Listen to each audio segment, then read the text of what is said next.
Hello everyone, and welcome back to another episode of Flawless Fatherhood. In this episode, I'll be discussing with you all exactly what I did to secure a 50-50 week-to-week physical timeshare with my youngest son through an unwed relationship.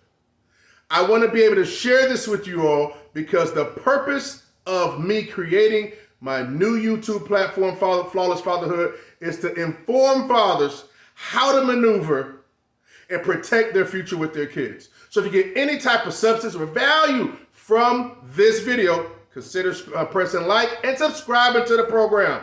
Help change the narrative. Let's get into the show.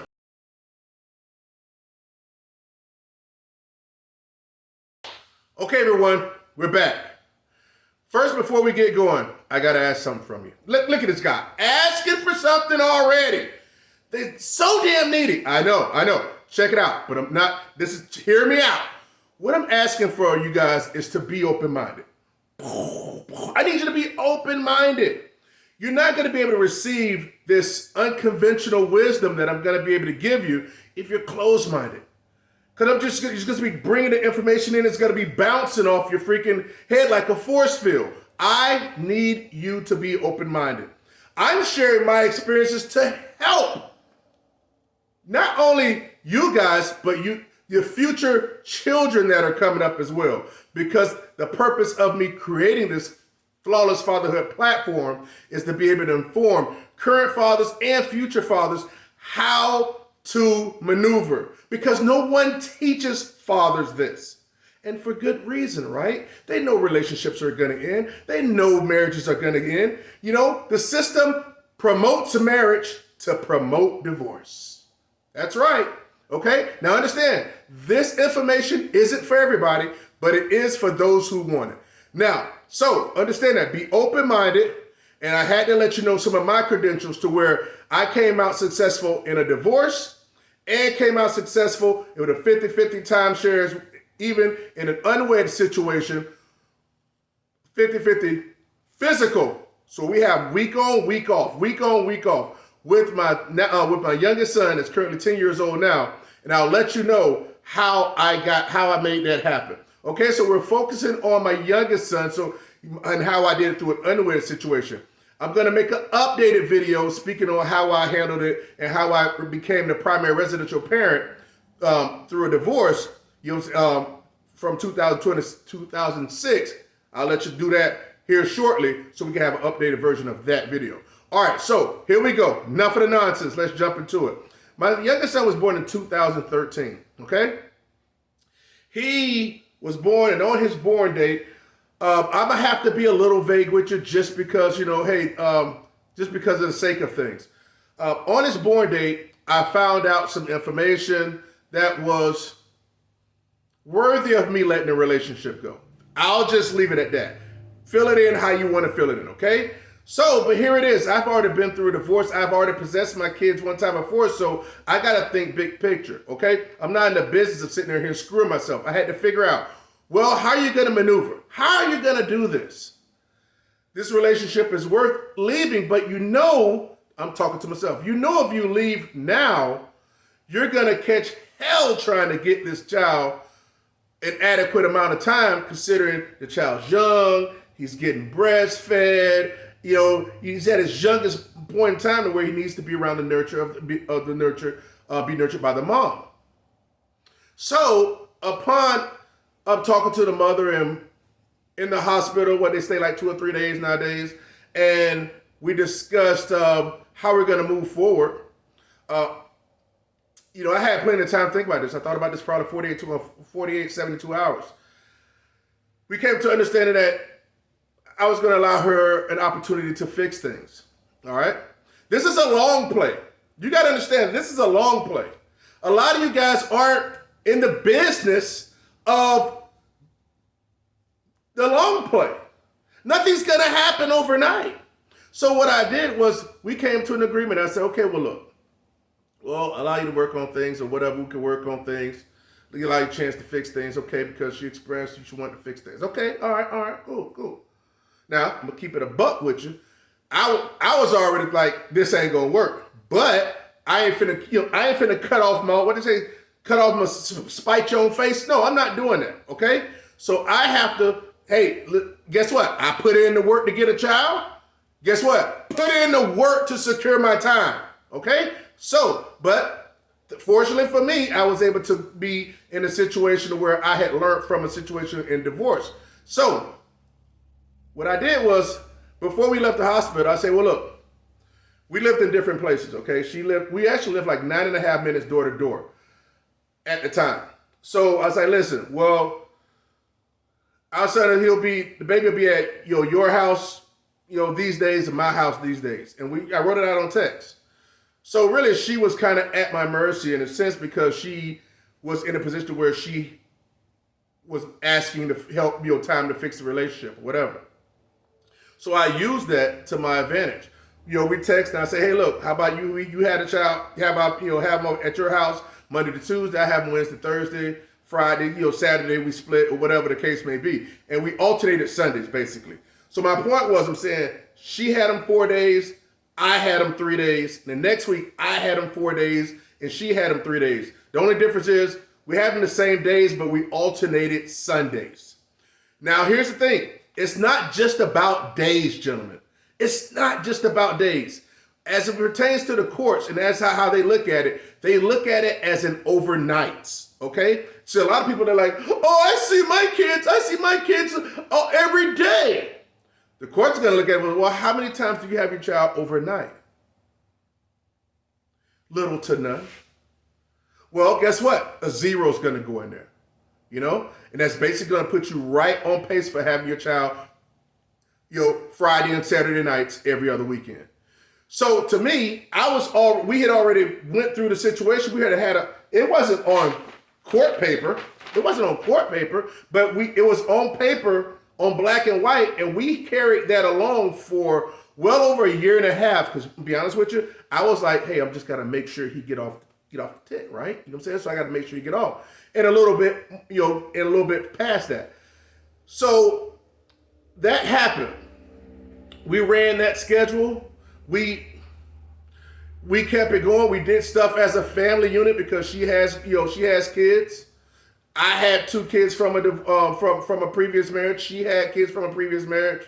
So we did things as blended family type stuff even from that time on.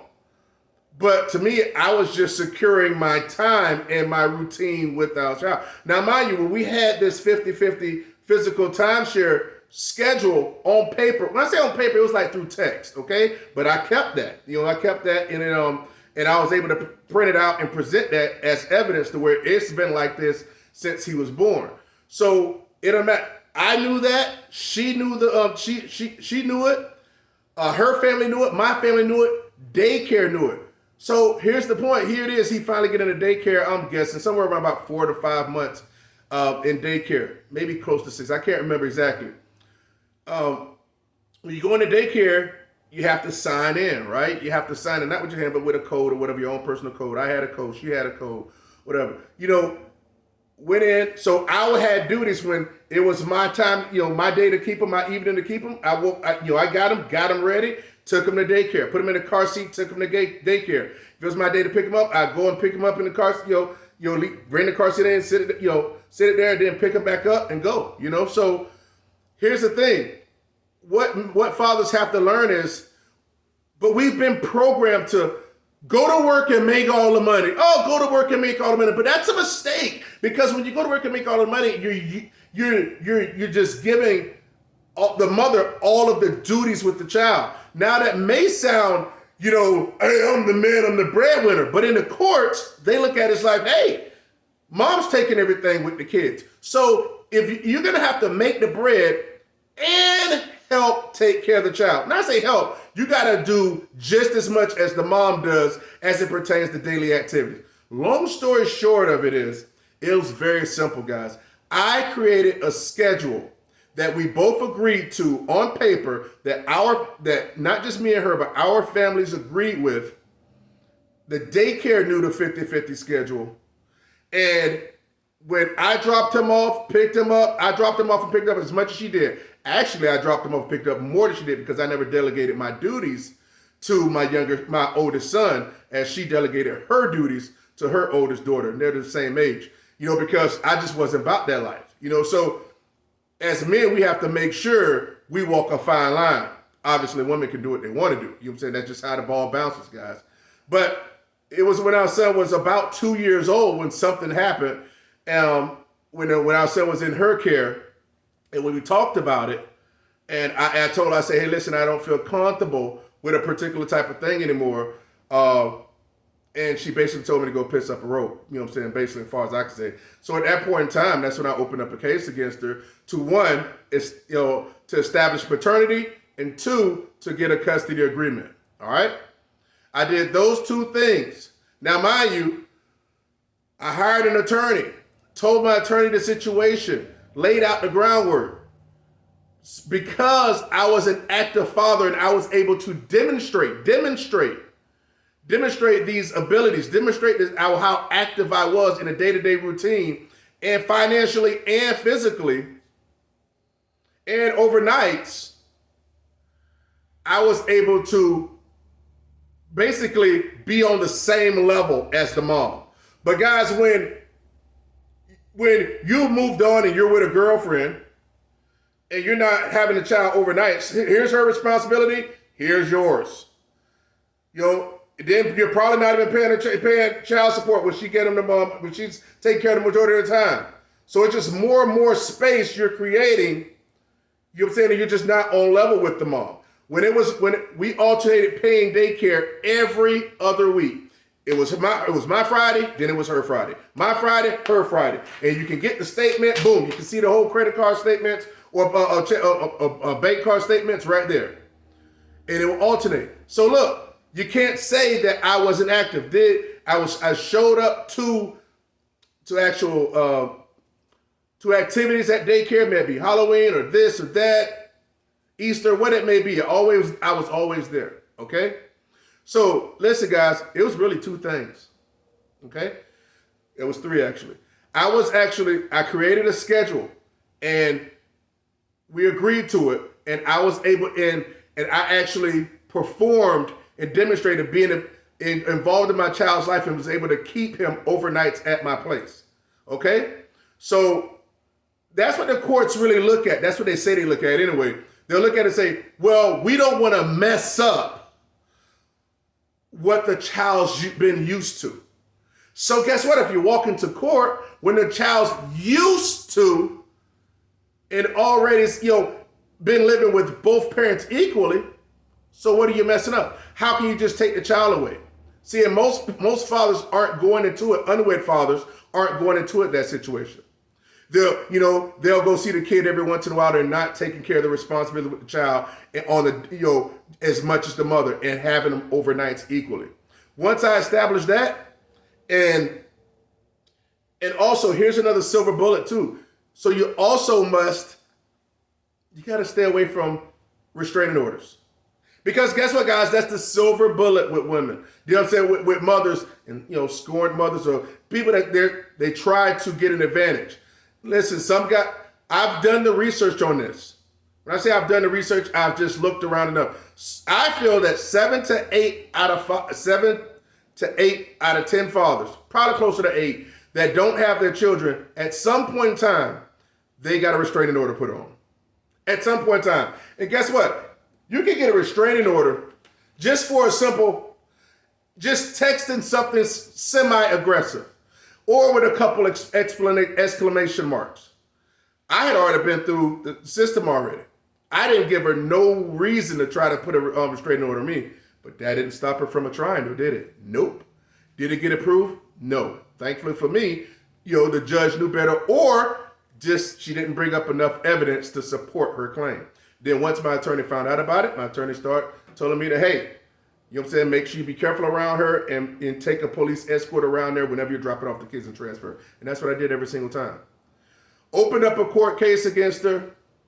But before I did all that, I made sure I created a schedule on text that we agreed to. Guys, I did this for over a year and a half before I opened my case. Now here's the thing. I I would not recommend future fathers do it this way. When I say future fathers, I would not, fathers that are expecting a child here shortly or will be expecting, plan on having a child, I don't want you to do it this way. It's another way I want you to do it. That I would prefer you do it. If I was to go through it, I would do it a different way. All right? So, but this is for like majority of the guys out there that may be watching this to where say, hey, I don't have my child with me. So basically, I'm letting you know, create a schedule. Listen, man, these women want to get out here and play. You think they want to take care of kids all the time? No. So if you got your kid 4 days a month, slowly bump it up to 6. You get that day, this day, blah, blah, blah. We'll get into that later. I just wanted to let you know exactly what I did. I created a schedule on text, on paper per se, that we had 50-50 equal physical time share at the house. Okay? That's the first thing I did. The second thing I did was make sure I was an active father and I took care of my son to show and demonstrate that I can take him to school, pick him up, feed him, take care of daily routines and stuff like that. That's the second thing. And 3, I opened up a case owner on my, I opened up a case owner, when he was about 2 years old to establish paternity and to get a custody agreement. And 4, I stayed clear of restraining orders. That's the silver bullet. Stay away from restraining orders. Guys, sometimes you gotta bite your tongue. They'll say some slick stuff and try to get up under your skin. They know how to get up under it. They'll call you this name, that name, say this and that. I really didn't have all those type of things, but they know how to make it happen. You can't play those games because you and her can have equal energy, negative messages, and guess what? The judge or the system will look at you as the aggressor because you're a man. You can't allow her to do that. So keep your damn fingers off this phone and responding to the woman negatively. All right, the mother. So that's what I did, guys. Simple and plain. I had a schedule. Guess what? When he was at my house, he had his own room. My oldest son at the time, I told him, I said, listen, son, in a couple weeks, because he just graduated, in a couple weeks, your room's going to be, your little brother's room, And that's what happened. He was just getting his career on, and he bounced. And my son had his own bed. He had his own basketball goal, little tights basketball goal. He had his own TV in there, posters on the wall and everything else. He had his own space at my crib. He didn't even have his own room at his mom's house. Guys, you have to win. You have to take advantage. You have to really build yourself up a case. It's not easy. I mean, it's not hard. It's simple, really. But you just got to know. You got to learn how to finesse the game, and I'm here to help you. Okay? I hope that made sense, guys. It's real simple. You just got to know how to play the game. Too many other people we watch, you see other people do it, they're like, oh, well, no, freaking take care of your children. Listen, I'm going to tell you something. That's the problem to majority of the problems in the world, especially this country. All this street activity, these kids growing up without a father. We all seen the statistics, right? 80% of single mothers have their children. 80% of wives initiate divorces. Like, why? 80% of 80 to 90% of something like that of kids that are that don't have their father end up being homeless, or going to prison, emotional issues. So guess what? If we learn strategies to make sure the fathers are in place, that'll change the percentages, and more children will grow up with their fathers, and it will change the narrative. Help me spread the word. I hope that resonates with you. Again, if you get any type of value out of this video, consider pressing like, jump in the comments, let me know you appreciate it. Listen, Flawless Fatherhood, where you hear what you need to hear, not what you want to hear. Listen, this is tried and true. I am not an attorney, but guess what? An attorney is not going to tell you this, because attorney wants you to retain them. I want you to retain your children.